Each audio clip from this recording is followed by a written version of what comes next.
In a small, quiet village called Umuse, strange things began to happen. People started disappearing one after the other. At first, the villagers thought it was some kind of bad luck or maybe wild animals from the nearby forest. Nobody suspected the peaceful-looking family living in the big house at the edge of the village.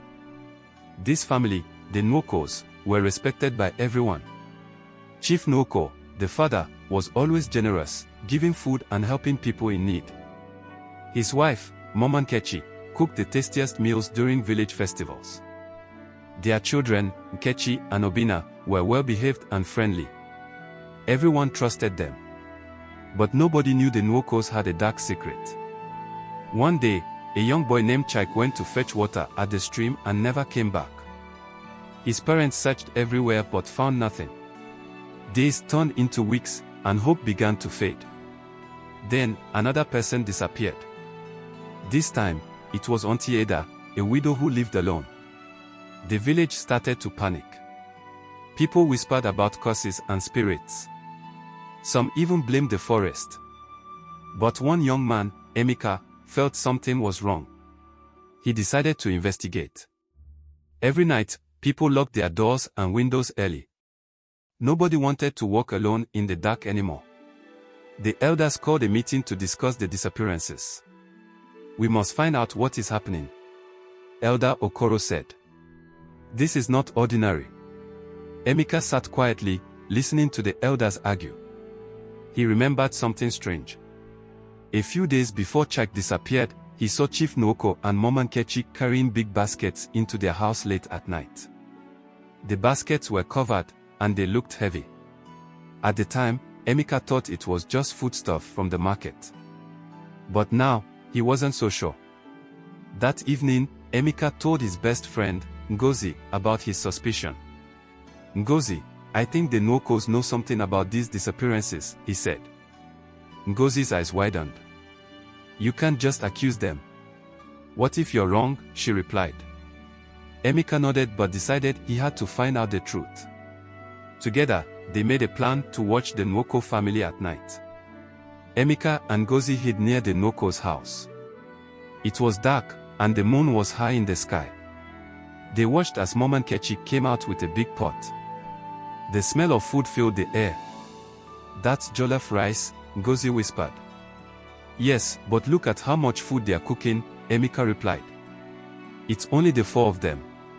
Why do they need such a big pot?" As they watched, Chief Nwoko joined his wife. They both laughed and looked around suspiciously before going back inside. Emeka's heart pounded. He knew something wasn't right. "We need to get closer," he said. Emeka and Ngozi crept closer to the house, hiding behind a large mango tree. Suddenly, they heard a faint cry. It sounded like a child. "Did you hear that?" Ngozi whispered. Emeka nodded, his face tense. The sound was coming from the back of the house. Carefully, they moved towards the source of the noise. Behind the house, they saw a small, locked shed. The crying was louder now. "Someone is in there," Emeka said. Ngozi's hands trembled as she tried to peek through a crack in the wooden walls. "It's dark inside," she whispered. Emeka tried the door, but it wouldn't budge. They needed to find the key. They decided to wait until the Nwokos were asleep.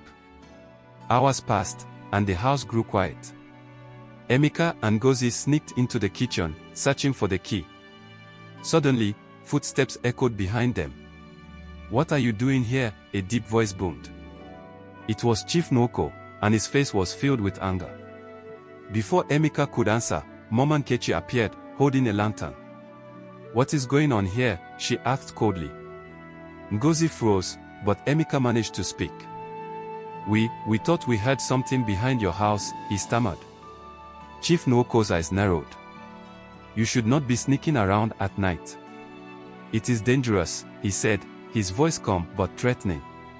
Mama Nkechi smiled. "Come, let me give you some food to take home." "You must be hungry," she said sweetly. Emeka and Ngozi exchanged nervous glances but followed her to the dining room. A large pot sat on the table, and the aroma was tempting. Mama Nkechi served them bowls of soup. "Eat," she said, watching them closely. Emeka pretended to eat while Ngozi nervously sipped her soup. "What kind of meat is this?" Ngozi asked, trying to sound casual. Mama Nkechi's smile faltered for a moment before she replied, "It's goat meat, my dear. Fresh from the market." But Emeka knew something was off. The meat didn't taste like any goat he had ever eaten. The next morning, Emeka and Ngozi decided to investigate the forest. They had heard stories about strange rituals happening there, but nobody ever confirmed them. "If the Nwokos are hiding something, the forest might hold the answer," Emeka said. Deep in the forest, they found a clearing with a large fire pit surrounded by stones. The ashes were still warm. "Someone was here recently," Ngozi said. Nearby, they discovered bones scattered on the ground. Emeka picked one up and examined it closely. "These aren't animal bones," he said, his voice shaking. Ngozi's face turned pale. "What are you saying?" she asked. "These are human bones," Emeka replied. Fear gripped them, but they knew they couldn't stop now. They searched the area and found a small bag hidden under a pile of leaves. Inside were personal belongings, a bracelet, a small shoe, and a piece of fabric. "These belong to the missing people," Ngozi whispered. Tears filled her eyes as the reality sank in. Emeka and Ngozi hurried back to the village, their minds racing with fear and disbelief. As they reached the edge of the village, the sound of screams pierced the air. "What's happening now?" Ngozi cried, her voice trembling. The screams were coming from the Nwoko house. They ran toward the house and saw a crowd of villagers gathered outside. Chief Nwoko stood at the door, trying to calm everyone down. "Please, go back to your homes. Everything is fine," he shouted. But the villagers were not convinced. "We heard screams." "What are you hiding?" one man demanded. Inside, Mama Nkechi appeared, holding Obina's hand. "It's nothing," she said with a calm smile. "Just a small accident. My son fell and hurt his leg." But Emeka knew the truth. He stepped forward and shouted, "Stop lying. We know what you're doing. We found human bones in the forest." The crowd gasped, and the Nwokos' faces darkened. "You dare accuse us?" Chief Nwoko roared. But before he could say more, the crying sound came again, this time louder and more desperate. The villagers froze, their eyes widening in fear and confusion.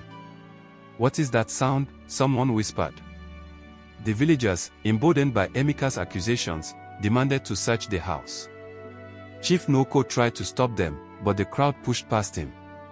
Mama Nkechi's calm smile faded, replaced with a look of dread. "You will regret this," she hissed, but the villagers were determined. Inside, the house was eerily clean and organized. But Emeka's eyes caught a trapdoor under the dining table. "There's something here," he said, pulling the table aside. The villagers helped him lift the heavy trapdoor, revealing a dark staircase leading underground. With lanterns in hand, they descended into the hidden room. The air was thick with a foul smell, and the walls were lined with shelves holding jars filled with strange substances.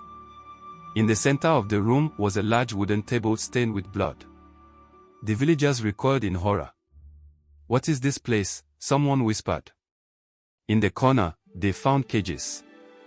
Inside one of them was a young boy, weak but alive. "It's Chike," his mother cried, rushing to free him. The boy sobbed as he clung to her. "They were going to eat me," he said, his voice trembling. The villagers were stunned. Chief Nwoko and Mama Nkechi tried to escape, but the crowd caught them. "You have betrayed us," Elder Okoro shouted. "You will answer for your crimes." The villagers tied up the Nwoko family and dragged them to the village square. The entire community gathered, their faces filled with anger and betrayal. "We trusted you," one woman shouted. "You ate our loved ones." Chief Nwoko tried to defend himself. "You don't understand. It was a tradition passed down from our ancestors. It gave us strength and power." But the villagers were not swayed. "You are monsters," they yelled. Elder Okoro stood before the crowd. Their crimes are unforgivable. They must face justice, he declared. The villagers agreed. The Nokos were handed over to the authorities, but the scars they left on the village would never heal.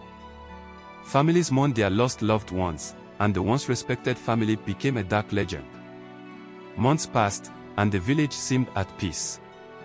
The rituals brought comfort, and the community grew closer. One evening, Emeka and Ngozi were walking home after a village meeting when they heard a faint whisper. It came from the forest edge. Emeka paused. "Did you hear that?" he asked. Ngozi nodded, her face pale. They followed the sound cautiously, clutching their lanterns tightly. At the edge of the forest, they found a small bundle wrapped in a cloth. Inside was an old, tattered journal. Its cover bore strange symbols. "What is this?" Ngozi whispered. Emeka opened the journal.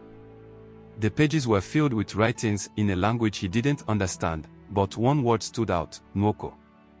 They exchanged worried glances. "We need to show this to Elder Okoro," Emeka said firmly. Elder Okoro examined the journal carefully. "This is an ancient dialect," he said. "It speaks of rituals and sacrifices, similar to what the Nwoko family practiced. But it also mentions something else, a warning." "A warning?" Ngozi asked. Elder Okoro nodded gravely. "It says that the darkness cannot be fully banished unless a sacred relic is destroyed. Without it, the evil may return." The villagers gathered once again, this time to discuss the journal.